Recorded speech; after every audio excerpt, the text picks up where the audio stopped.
घटनात्मक यंत्रणांबद्दल तर काही बोलायलाच नको.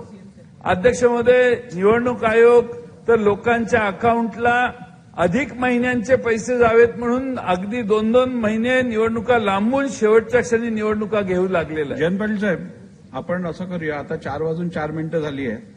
आपण 3:40 सुरू केलेलं, तर 4:10 मला रिप्लाय चालू करायचा आहे सीएम साहेबांचा. मुनगंटीवार साहेब 3 वाजल्यापासून 3:40 पर्यंत बोलले आहेत. माझी विनंती अशी राहील की आपण आता 3:40 सुरू केलं, माझ्या रेकॉर्ड आहे. 3:40 पासून केलं. आपण 3 वाजता सुरू केलं. आपण एक 10 मिनिटात कन्क्लूड करूया. 4:15 बरोबर आपण सीएम साहेबांचा रिप्लाय घेऊ. भाषणच थांबवतो. घटनेबद्दल बोलायचं काही राहिलंच नसेल तर थांबवतो मी. ही जर पद्धत असेल, अध्यक्ष महोदय, सत्तारूढ पक्षाचे एक सदस्य 45-47 मिनिटं बोलले, आम्ही कुणीही गप्प बोललेलो होतो.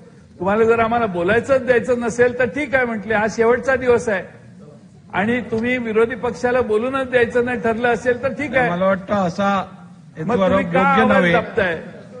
आता काय मला वाटतं आपण याच्यावर अजून बोलण्यापेक्षा आपण लवकर कन्क्लूड करावं अशी विनंती आहे. असं आहे, दुसऱ्यांना जर लिमिट नसेल तर तुम्ही मला का लिमिट घालताय? जरा थांबा ताई, असं काय करताय? असं लिमिट घालणं योग्य नाही अध्यक्ष महोदय. तुम्ही आता आले, त्याच्या आधी जे 2 सदस्य अध्यक्ष तालिके होते, मी चेंबरमध्ये बघत होतो. हो, पण इथं 3 वाजता ते बोलायला उभे राहिले.